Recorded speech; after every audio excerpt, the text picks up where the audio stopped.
Mr. Deputy Speaker, sir,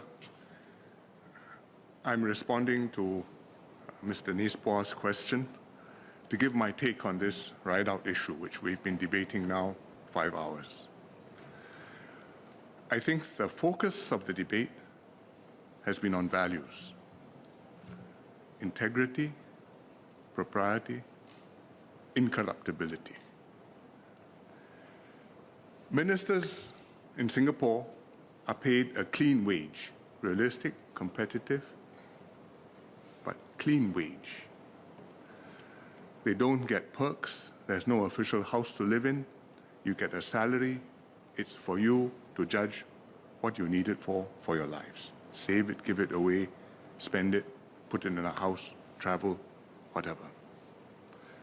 Therefore, where ministers decide to live, whether they want to rent, whether they want to buy, these are personal choices.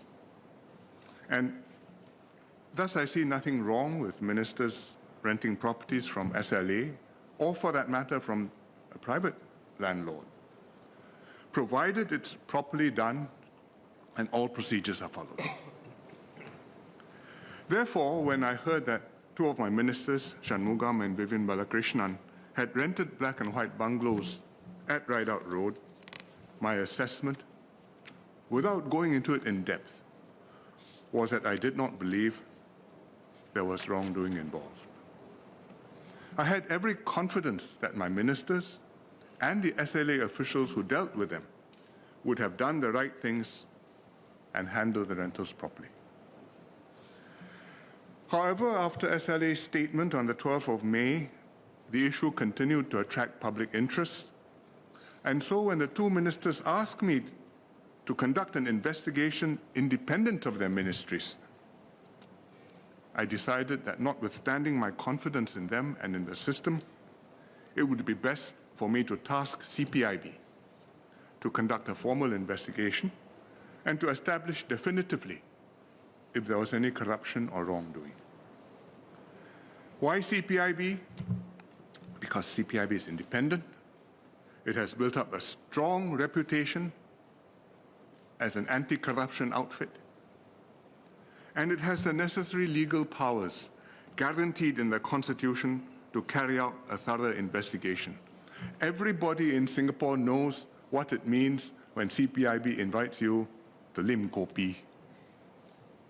And they can invite anybody, ministers, officials, businessmen, ordinary Singaporeans, whoever it is necessary for them to interview in order to establish the facts and the truth and whether there's culpability. I tasked CPIB to look into this on the 17th of May. I was then in Nairobi on an official visit to Kenya. CPIB's investigation went beyond the legal question of whether there was criminal conduct. It extended to broader issues like whether there was preferential treatment enjoyed by the ministers, whether any privileged information was disclosed to them, whether the ministers had abused their position in the process of the rentals. But I wanted these broader questions examined more thoroughly, because as PM, my duty is not just to be satisfied that legally there was no wrongdoing, but whether, quite apart from the law, there was any other kind of misconduct or impropriety. Therefore, after I returned from Africa on the 22nd of May, COVID notwithstanding, I tasked Senior Minister Teo Chee Hean to do a broader review of SLA's policies and processes to complement CPIB's investigation. SM Teo is my most senior minister in terms of years in cabinet and experience. I appointed him to show that I had every intention to maintain the government's and the PAP's long-standing, high and stringent standards of integrity and propriety. I wanted to put my most experienced, most qualified, for this purpose, most capable person on the job. I did not consider SMTO to have been involved in the transaction, even though Minister Shanmugam had informed SMTO of the arrangements he had made to recuse himself, including that then SMS Indrani Raja had been told to approach SMTO if the matter had to go beyond her. Because no such issue arose and nothing was ever raised to SMTO. He was the backstop and nothing reached him. It has been suggested, including today by some MPs, that even though SMTO might not have been involved in the Ridout transactions, just because he's a minister, he is not sufficiently independent to conduct this investigation. I take a different view. When it comes to corruption and wrongdoing, crimes, we have an independent process, a CPIB investigation and referral to the Attorney General's chambers for an opinion. We are dealing with laws, with legality, and ultimately the courts are the arbiter of what is legal or illegal. But ethics and standards of propriety, those are the Prime Minister's responsibility. I have to set the standards of what's ethical, what's proper. I cannot outsource them. For example, to appoint an ethics advisor to tell me what is proper or not proper. I have to know what is proper or not. Otherwise, I shouldn't be here. An ethics advisor cannot be the one to decide and to advise the Prime Minister whether ministers acted with propriety or not. Some countries have tried this. You've read about some of them in the newspapers over the last few months. It has not always resulted in more ethical conduct or better government. In Singapore's context, the Prime Minister has to set the standards. He issues the rules of prudence to PAP MPs after every general election. I've done it now, I think, 4 times. He has to set the right personal example of proper conduct. He decides whether a minister has acted properly or not in accordance with the code and the rules. If he thinks so, he should say so. If he thinks not, he must say not. He cannot say, I have no view, I do not wish to influence my ministers and my MPs. Ultimately, the Prime Minister is still accountable and he has to justify his position here to Parliament and answer to Singaporeans at the ballot box. And that's how our system works. That's how it has been kept clean. That's my general approach and the attitude that I have taken in this case. When CPIB and Senior Minister Teo submitted their reports to me, I accepted all their conclusions and ordered the reports to be published and placed before the House before this meeting today, so that everybody can read them, digest them, and be ready to come here and have an informed discussion. These reports provide a good basis for Parliament to discuss the issue. Their conclusions are quite clear, as the ministerial statements you've heard earlier have explained from Senior Minister Teo and Minister Edwin Tong. CPIB found no corruption or wrongdoing, no preferential treatment, no disclosure of privileged information, no abuse of position for personal gain. The AGC confirmed this after reviewing the investigation papers. And the leader of the opposition paid CPIB and paid the government a compliment just now when he said nobody is suggesting corruption on the part of the ministers. CPIB did find an imprecision in how SLA defined the guide rent for number 26 Ridout Road.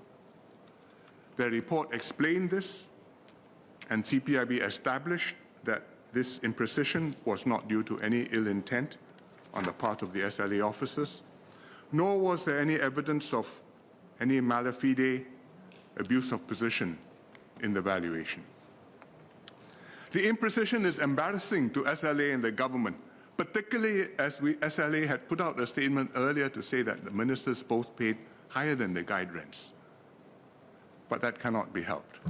CPIB calls it as it is, with no regard to whom it might inconvenience or embarrass. SLA has acknowledged that CPIB's interpretation is the correct one, and they will review their practices and improve upon them. Senior Minister Teo's review, relying on CPIB's findings, confirmed the broader issues, that there was no conflict of interest or unfair advantage enjoyed, and that all rules and procedures had been complied with. And his report sets out the basis for his conclusions. These are not just his personal opinions, but conclusions based on documented facts, verified and laid out in the report. So it's very important that we've had this accounting in Parliament. Members have had full opportunity to ask questions and clarify doubts.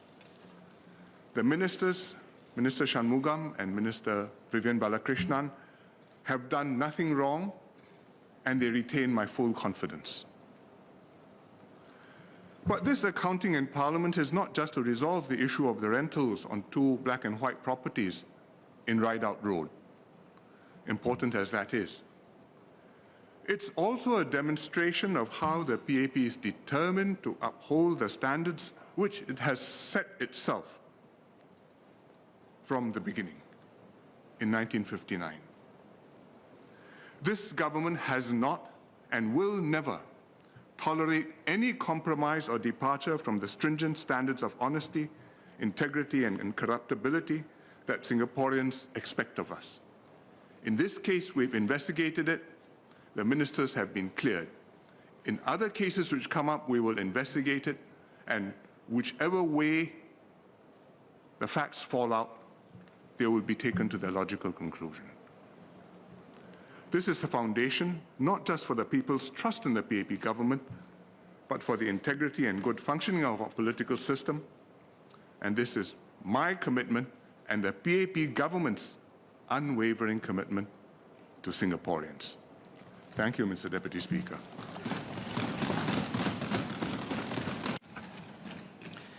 Mr. Pritam Singh.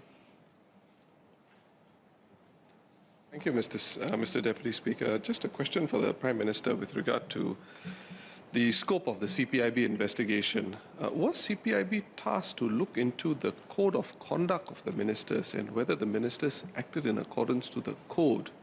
Because the earlier explanation of the Prime Minister suggested that CPIB looked into the whole range of issues beyond legal issues. My understanding from the miscellaneous paper was CPIB was looking to see whether there was any whether a criminal or corruption offence could be disclosed.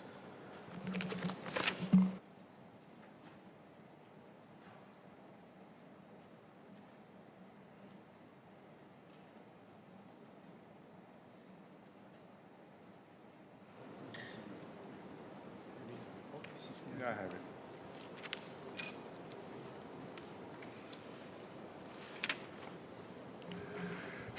CPIB's instructions from me were to establish whether any corruption or criminal offence had been committed, criminal wrongdoing had been committed.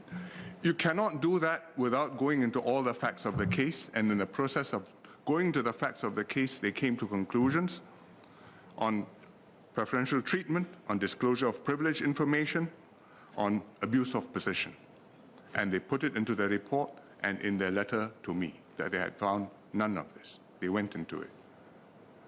And I think these are issues which are relevant to whether the ministers complied with the code of conduct or not. So I did not ask them to investigate the conduct, but they came to these conclusions, and because their main focus had been the more narrow one of the legal question of criminal offense, therefore I complemented the CPIB investigation with SM Teo's review, and he wrote on what the CPIB did.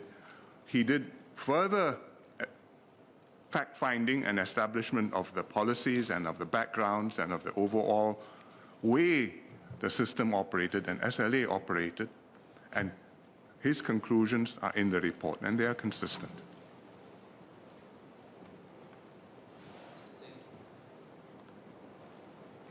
Thank you, Mr. Deputy Speaker. Appreciate you calling me again. Mr. Prime Minister, thank you for that reply. Coming back to the gravamen of, I think, what a lot of the discussion was over the last at least 3.5 hours with regard to asking a civil servant for information. I think Senior Minister Teo has made his point that there was, quite frankly, nothing untoward about it because the nature of the information was as such. This, of course, upon reading the miscellaneous paper, is not apparent to the public. It is quite incongruous in the eyes of many for a minister to be asking a civil servant details which pertain to information for his personal use. I think this is the crux of the issue. And when people intersect it with the ministerial code of conduct and your letter of prudence, does the Prime Minister not agree that actually this is an issue that has been flagged out and that there is a better way to address a problem of a similar nature when it crops up? Mr. Deputy Speaker, I think if you remember the history of this issue, the question of the minister instructing the civil servant was not public knowledge until we brought it out. The issue has been there since, I don't know, April, over a few months, and the outrageous allegations were being made that the ministers had enjoyed improper benefits and inside tracks and were getting a sweet deal, and all sorts of very grave innuendos were being stated. Nobody cared how he found out about the properties. Now that the report has come out and all those grave suspicions have been dispelled, you focus on this question and you ask, should he have asked the Deputy Secretary? My view is he could have done it a different way. He could have done it this way. He has given the House the reasons why he did it this way. I think those are cogent reasons, which I accept.